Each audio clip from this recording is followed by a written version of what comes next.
آپ کا کیا بنے گا؟ اپنے نبی کا کوئی فکر نہیں. موسیٰ مروا کے ہی چھوڑا نا.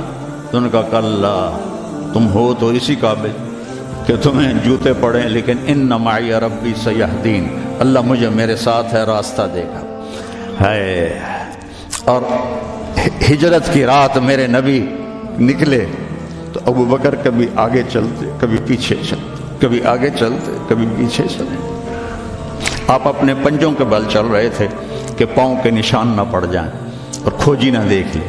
تو پھر آپ نے فرمایا ما لکا یا ابا بکر، ابو بکر کیا ہوا ہے؟ کبھی آگے آ جاتے ہو کبھی پیچھے ہو جاتے ہو. کہا یا رسول اللہ، جب مجھے خیال آتا ہے آگے کوئی چھپا ہوا دشمن وار نہ کر دے تو میں آگے ہو جاتا ہوں کہ میرے اوپر آئے، آپ پہ نہ آئے.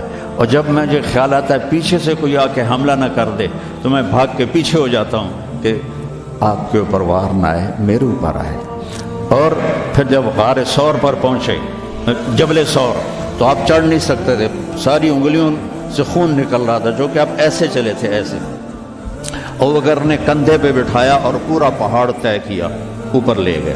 آپ کو باہر بٹھایا، سارے سوراخ بند کیے، اور اس کے بعد سوراخ زیادہ تھے تو پگڑی کو اتارا، اس کو پھاڑ کے سوراخ بند کیے. پھر اس کے بعد سوراخ زیادہ تھے، کرتے کو اتارا اور پھاڑ پھاڑ کے سوراخ بند کیے. ایک جس میں سانپ تھا وہاں اپنی ایڑی کو رکھ دیا، کہا مرحباً یا رسول اللہ. آپ اندر آئے تو اندھیرا تھا، آپ کو پتہ نہیں چلا. جب تھوڑی سی روشنی ہوئی تو آپ نے دیکھا نہ کرتا نہ پگڑی. ابو بکر مالک، یہ کیا ہوا ہے؟ ذرا عمامہ کدھر ہے، ذرا کرتا کدھر ہے؟ تو کہا یا رسول اللہ یہ سوراخ تھے، مجھے ڈر ہوا کہ ان میں کوئی چیز آپ کو تکلیف نہ پہنچائے تو میں نے اپنے کپڑے پھاڑ کے سوراخ بند کیے ہیں. تو ایک دم میرے نبی رونے لگے اور ہاتھ اٹھا کر کہا یا اللہ میں ابو بکر سے راضی ہوں، تو بھی اس سے راضی ہو جا اور اسے جنت میں میرا ساتھی بنا دے. تو ایک دم جبریل آئے، یا رسول اللہ، اللہ تعالیٰ فرما رہے ہیں ہم ابو بکر سے راضی ہو اور جنت میں آپ کا ساتھی بنا دیا. انہوں نے میرے نبی کی زندگی کو یوں سچ کر دکھایا. موسیٰ علیہ السلام کی قوم کو اللہ نے کہا جاؤ ملک شام جا کے عمالقہ سے لڑو.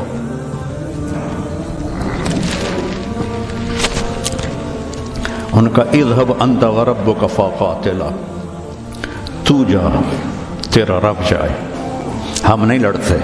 اور بدر کے لیے جب آپ نے پوچھا بولو کیا کرنا ہے تو مقداد ابن اسود نے کہا اذا لا نقول كما قالت بنو اسرائیل اذهب انت وربک فقاتلا بل نقاتل امامک وخلفک وعن یمینک وعن شمالک.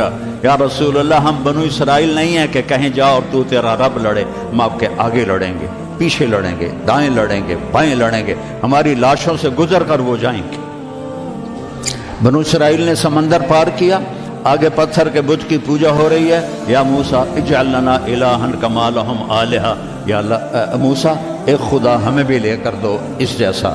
یہ بنو اسرائیل ہیں اور میرے نبی کا انتقال ہوتا ہے پیر کے دن، اور ابو بکر صدیق اوالی گئے ہوئے ہیں اپنی دوسری بیگم کے پاس.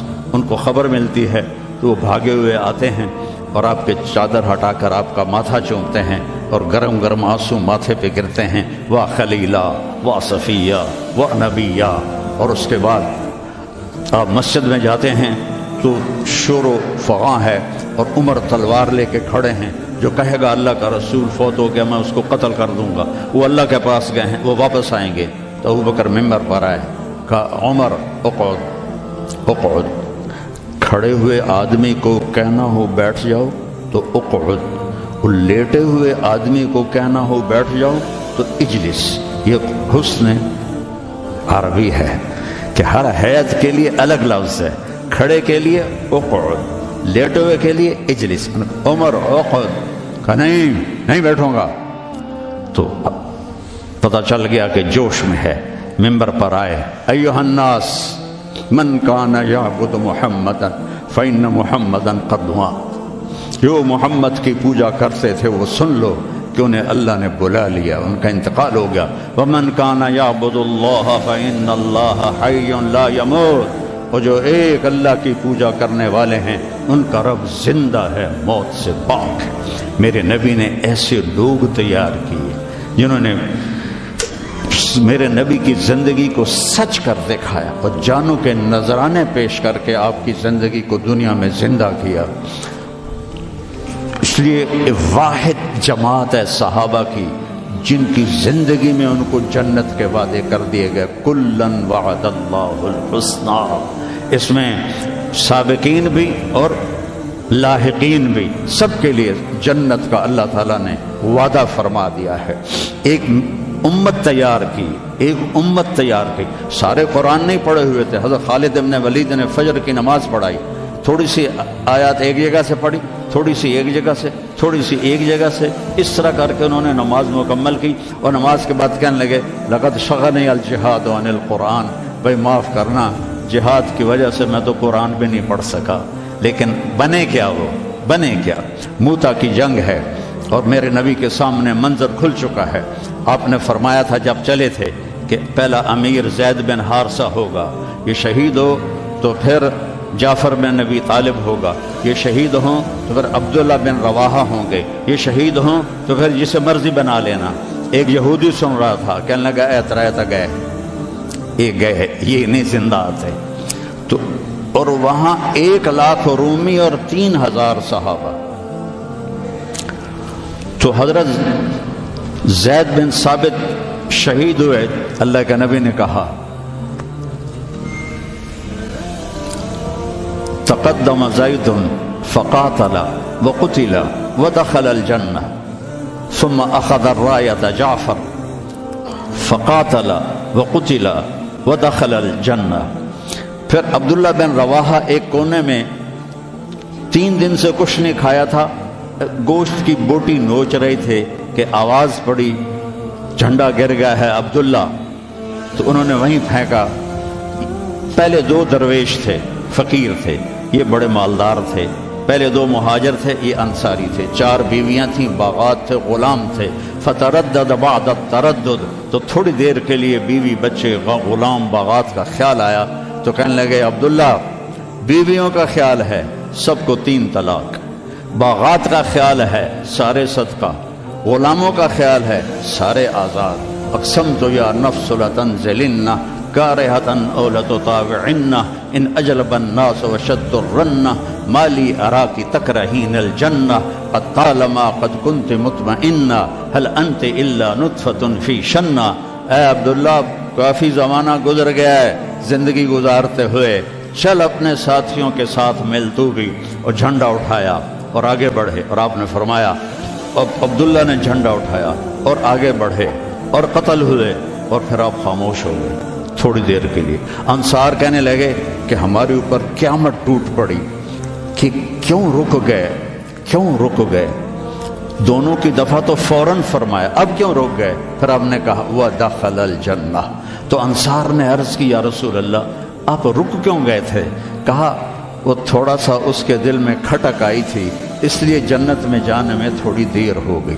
اب جھنڈا گر گیا، ثابت ابن اکرم نے جھنڈا اٹھایا، کون لے گا یہ جھنڈا؟ انہوں نے کہا تو لے، تو بدری صحابی ہے، تو لے۔ کہا نہیں میرے بس کا نہیں ہے۔ کسی نے آواز دی خالد کو دو۔ خالد کی پہلی جنگ تھی، صلح حدیبیہ کے بعد ایمان لائے، اور ان کی پہلی جنگ تھی۔ وہ فرمانے لگے بھائی میں تو ابھی مسلمان ہوا ہوں، کسی اور کو جھنڈا دو۔ کہا نہیں، سب نے کہا بس خالد خالد۔ انہوں نے ایک ہاتھ میں جھنڈا لیا، جب یوں تلوار کو جب اٹھایا نا تو میرے نبی نے فرمایا ثم صلی اللہ سیفا من سیوفہ، اب اللہ نے اپنے تلواروں میں سے ایک تلوار کو نیام سے باہر نکالا ہے، اور انہوں نے ساری رومیوں کی فتح کو شکست میں تبدیل کر دیا۔ 9 تلواریں ان کے ہاتھ سے ٹوٹیں لڑتے لڑتے، اور اتنا رعب چھا گیا کہ پورے روم میں دہشت پھیل گئی خالد ابن ولید کی۔ یہ لوگ میرے نبی نے تیار کیے تھے، ایک امت بنائی تھی، یہ میرے نبی کا عظیم ترین کارنامہ ہے، اور اولین اور آخرین کا سب ایک جذبہ تھا۔ حضرت عمر کی مجلس میں ابو سفیان، اکرمہ بن ابی جہل، حارث بن ہشام، سہیل بن عمر بیٹھے ہوئے ہیں، تو حضرت بلال آ گئے، کہنے لگے آپ لوگ تھوڑا پیچھے ہو جاؤ۔ پھر حضرت عمار آئے، آپ نے کہا آپ لوگ تھوڑا پیچھے ہو جائے۔ پھر حضرت صہیب آئے، آپ نے کہا تم لوگ تھوڑا پیچھے ہو جاؤ۔ پھر حضرت مقداد آئے، آپ نے کہا تم لوگ تھوڑا پیچھے ہو۔ پیچھے ہوتے ہوتے جوتیوں پہ جا بیٹھے، مہاجرین اولین کو آگے بٹھایا تو یہ غصے سے باہر نکل آئے اور ابو سفیان کہنے لگے دیکھتے ہو عمر نے ہمارے ساتھ کیا کیا ہے؟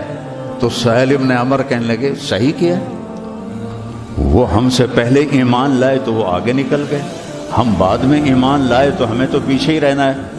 تو کہنے لگے اگر آخرت میں پیچھے رہ گئے تو پھر کیا ہوگا؟ یہ فتح مکہ کے مسلمان ہیں، فتح مکہ کا پھر کیا ہوگا؟ تو سارے گھبرا کے حضرت عمر کے پاس آئے کہ ہم نے دیکھ لیا ہے جو تو نے کیا ہے ٹھیک کیا ہے، چلو ہم پیچھے رہ گئے ہیں لیکن کوئی طریقہ بتاؤ کہ آگے نہیں بڑھ سکتے تو جنت میں ساتھ تو ہو جائے۔ تو انہوں نے فرمایا انہوں نے جہاد میں جان دی تھی، تم بھی جانیں لگا دو تو تم بھی ان کے ساتھ ہو جاؤ گے۔ تو 400 قریشی سردار مکہ سے نکلے، 400، اور حارث ابن ہشام ابو جہل کے چھوٹے بھائی ہیں، اتنے ہر دل عزیز تھے۔ جب یہ نکلے تو سارا مکہ چھوڑنے باہر آیا اور سب رو رہے تھے، بچے بچیاں مرد عورت۔ تو حارث ابن ہشام کھڑے ہو گئے، کہنے لگے یا اہل مکہ، اے اہل مکہ، اللہ کی ذات کی قسم مکے سے محبوب کوئی شہر نہیں، تم سے محبوب کوئی لوگ نہیں، لیکن ایک داعی نے آواز لگائی، اس پر ہمارے غلاموں نے لبیک کہا۔ آج وہ اتنا آگے جا چکے ہیں کہ اگر ہم یہ سارے مکے کے پہاڑ سونا بنا کے خرچ کر دیں تو ان کے ایک مٹھی جو کا اجر بھی نہیں پا سکتے۔ تم اپنی جانوں کا نذرانہ پیش کریں گے کہ آگے نہیں تو برابر تو ہو جائیں۔ تو یہ سارے سرداران تشریف لائے، اجنا دین کی جنگ ہو رہی تھی، اس میں شرکت کی، اس میں فتح ہوئی۔ پھر یرموک کی جنگ ہوئی جو فیصلہ کن جنگ تھی، جس نے شام کا فیصلہ کر دیا ہمیشہ کے لیے۔ 9 دن یہ جنگ چلتی رہی، کبھی ایسے کبھی ایسے کبھی ایسے کبھی ایسے، اور ایک دن ایسا ہوا کہ صحابہ دبتے دبتے دبتے عورتوں کے خیموں تک آ گئے، اتنے قدم اکھڑے کہ عورتوں کے خیموں تک آ گئے۔ تو حضرت اکرمہ رضی اللہ تعالیٰ عنہ نے اپنی تلوار کی نیام کو توڑ دیا اور لوہے کے ٹوپی کو اتار کے پھینک دیا، کہا من یبایعنی علی الموت، یا اللہ ہمیں موت دے گا یا فتح دے گا۔ تو حضرت خالد بن ولید اور اکرمہ رشتہ دار ہیں، تو خالد بن ولید نے ان کا ایسے ہاتھ پکڑ لیا، نا نا نا نا نا نا، ابھی تمہاری ہمیں ضرورت ہے، یہ نہ کرنا یہ نہ کرنا۔ تو انہوں نے کہا الیک انی، دور ہو جاؤ مجھ سے، انی و ابی کان من اشد الناس عداوۃ لرسول اللہ و افر منکم اليوم، میں اور میرا باپ ساری زندگی دشمن اسلام رہے، آج ہی تو داغ دھونے کا وقت آیا اور میں بھاگ جاؤں۔ ان لک سابقۃ، تو مجھ سے پہلے ایمان لا چکا ہے اور آگے بڑھ چکا ہے، پیچھے ہٹ جا، میرے راستے میں حائل نہ ہو۔ تو سب سے پہلے ان کے بیٹے عامر بن اکرمہ نے بیعت کی، پھر حارث بن ہشام، سہیل بن عمر، زرار بن اوزر، ابو سفیان بن حرب، ان سارے سرداروں نے بیعت کی، اور سب نے اپنے خود لوہے کی ٹوپیاں پھینک دیں اور تلواروں کی نیامیں توڑ دیں اور شیر کی طرح حملہ آور ہوئے، وہ سارے روم کو پلٹا کے پیچھے پھینک دیا۔ اور جب روم کے قدم اکھڑ گئے تو خالد بن ولید فوراً بھاگے بھاگے واپس آئے کہ میں پتہ کروں کہ اکرمہ کس حال میں ہے اور عمر کس حال میں، رشتہ ایک مخزومی ہے نا دونوں۔ تو جب عمر کو دیکھا تو وہ ختم ہو چکے تھے، جب اکرمہ کو دیکھا تو ان میں کچھ سانس باقی تھا، تو انہوں نے ان کا سر اپنی گود میں لیا اور منہ میں تھوڑا پانی ٹپکایا اور ان کے بیٹے عمر کا سر یہاں رکھ لیا، یہاں۔ تو ان کی آنکھیں کھلی کر کون کہا میں خالد ہوں۔ کیا کیا اللہ تعالیٰ؟ اقر عینک، اپنی آنکھیں ٹھنڈی کر، اللہ نے فتح دی۔ کہا اچھا عمر کو کہہ دینا جو تم نے کہا تھا وہ ہم نے کرتے، جو تم نے کہا تھا وہ ہم نے کرتے، اور جان نکل گئی۔ تو حضرت خالد بن ولید کو حضرت عمر پہ غصہ آ گیا۔ عرب جب غصے میں بولتے تھے تو ماں کے نام سے پکارتے تھے، اور جب اچھے ماحول میں ہوتے تھے تو باپ کے نام سے پکارتے تھے. تو یہاں حضرت خالد کہنے لگے کلا زعم ابن الحنتمہ اللہ نستشہد. حنتمہ حضرت عمر کی ماں کا نام ہے. حنتمہ کا بیٹا اب یہ نہیں کہہ سکتا کہ سرداروں نے جان قربان نہیں کی. یہ میرے نبی کی محنت کا ثمرہ ہے. یہ مدارس اسی کا سلسلہ ہیں, یہ خانقاہیں اسی کا سلسلہ ہیں, یہ تبلیغ اسی کا سلسلہ ہے. لیکن بیٹو صرف کتابیں پڑھنے سے تربیت نہیں ہوتی. اہل اللہ کی تربیت میں رہو, ان کے ساتھ اپنے اندر کی گندگیاں نکالو, تبلیغ میں وقت لگاؤ. مجاہدے سے انسان میں جلا پیدا ہوتی ہے اور وہ اس کا رخ نیکیوں کی طرف پھرتا ہے.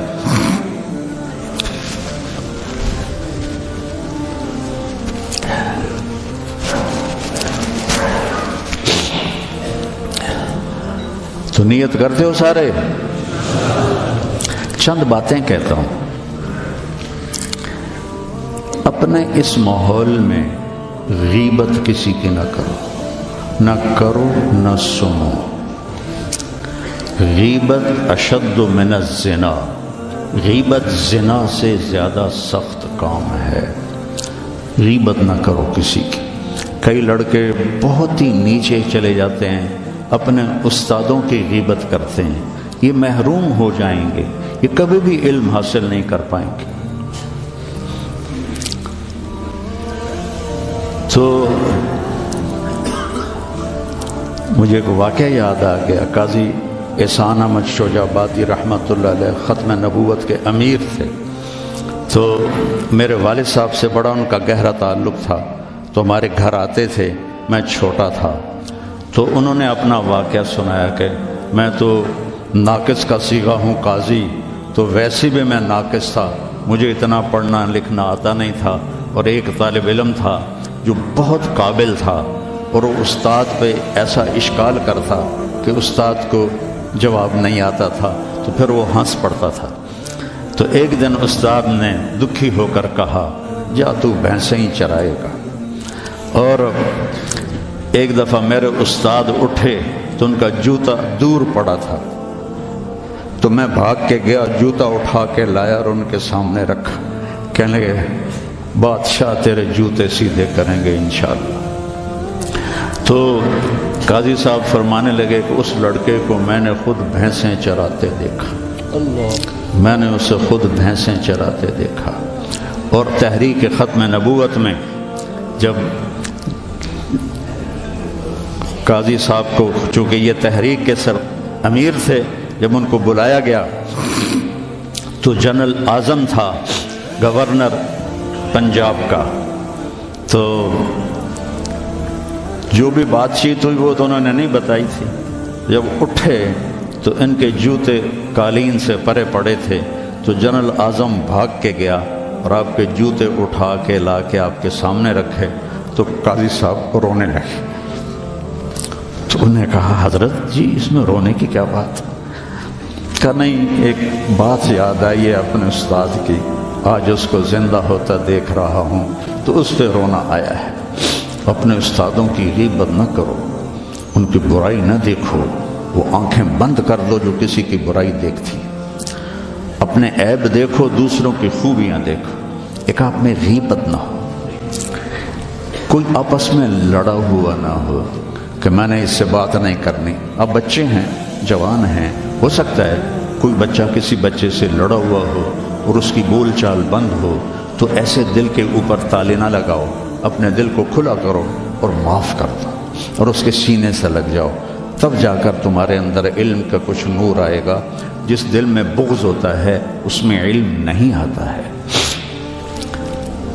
اور پہلی تکبیر اولیٰ کی کوشش کرو, تکبیر اولیٰ کے ساتھ نماز پڑھنے کی کوشش کرو, تکبیر اولیٰ کے ساتھ نماز پڑھنے کی کوشش کرو. آپ جوان ہیں, تہجد کی پابندی کرو. بڑی پرانی بات ہے, مولانا یوسف صاحب رحمہ اللہ کے تھے ایک تربیت یافتہ میاں جی نیواتی, تو ان کی جماعت آئی ہوئی تھی, تو میں ان سے ملنے گیا. مجھ سے کہنے لگے مولوی صاحب اگر اپنی بات میں اثر پیدا کرنا ہے تو رات کو اٹھنا سیکھ لے، اگر اپنی بات میں اثر پیدا کرنا ہے تو رات کا اٹھنا سیکھ لے۔ یہ آپ سے بھی کہتا ہوں کہ رات چاہے 2 نفل پڑھ لو لیکن رات کو اٹھ کر قم اللیل الا قلیلا نصفہ او انقص منہ او زد علیہ ورتل القرآن ترتیلا۔ یہ رات کا اٹھنا ان ناشئۃ اللیل ہی اشد وطئا واقوم قیلا ان لک فی النہار سبحا طویلا واذکر اسم ربک وتبتل الیہ تبتیلا۔ رات کا اٹھنا یہ آپ کے اللہ سے ملا دے گا آپ کو۔ آپس میں نفرت نہ ہو، آپس میں نفرت نہ ہو، آپس میں کسی سے بول چال بد نہ ہو، کسی استاد کی بے اکرامی نہ ہو۔ پھر چاہے تمہارے کچے پچے سبق بھی ہوں گے نا، جب اللہ کام لینے کا ارادہ کرتا ہے پھر کچا پکا نہیں دیکھتا، پھر اسے قبول کرتا ہے۔ مولانا تعالی شاہ بخاری رحمہ اللہ نے دورہ نہیں پڑھا تھا، صرف مشکات تک پڑھا تھا، تو وہ جب کبھی علماء میں بیان ہوتا اس جیسا تو کوئی خطیب ہندوستان میں تو کم از کم آج تک نہیں آیا۔ وہ کہتے علماء کرام مجھے تو مشکات ہضم نہیں ہو رہی اور میں گلی گلی پھر رہا ہوں، تم سارے دورے پڑھ کے آرام سے بیٹھے ہوئے ہو۔ یہ ان کا ایک جملہ مجھے سنایا ہمارے استاد مولانا ظفر صاحب رحمہ اللہ، فوت ہو گئے پھینگی میں، ان کا مدرسہ تھا جامعہ خالد بن ولید۔ تو بچوں آپس کی محبت سے رہو، اپنے سبق کے ساتھ انصاف کرو۔ مولانا منظور صاحب آپ کے بہت بڑے محسن اور ہمارے مکتب فکر کا بہت بڑا یہ سرمایہ ہے، تو ان کی دل سے محبت کر۔ یہ چیزیں محبت سے منتقل ہوتی، محبت سے چیزیں منتقل۔ یہ ٹیلی فون نہیں، 2 ایسے کرتے ہیں یا یوں ایسے لگاتے ہیں تو سارا ڈیٹا دوسرے فون میں چلا جاتا ہے کہ نہیں؟ سارا ڈیٹا چلا جاتا ہے۔ یہ وہ فون ہے، ان کے ساتھ جڑو گے تو ان کا ڈیٹا تمہارے اندر چلا جائے گا، کسی کی دعا لگ جائے گی۔ ایک دفعہ واقعہ سنا کہ میں بس کرتا ہوں۔ میں مدرسے کا امیر تھا رائمنڈ میں، تو مجھے سارے دن کی کارگزاری سنانی ہوتی تھی مولانا احسان صاحب کو، جو آج کل بہت علیل ہیں۔ تو میں برآمدے میں کھڑا تھا، سردیوں کے دن تھے، تو مولانا عبد الرحمن صاحب رحمۃ اللہ علیہ میرے استاد تھے سب سے شفیق، وہ برآمدے میں ان کا بستر ہوتا تھا، مولانا احمد بٹلہ وہ، تو انہوں نے کروٹ بدلی اور کیا ہائے زور سے، تو احمد بٹلہ صاحب فرمانے لگے مولوی صاحب خیریت ہے، کیا ہوا؟ کہنے کہ سر میں بڑا درد ہے۔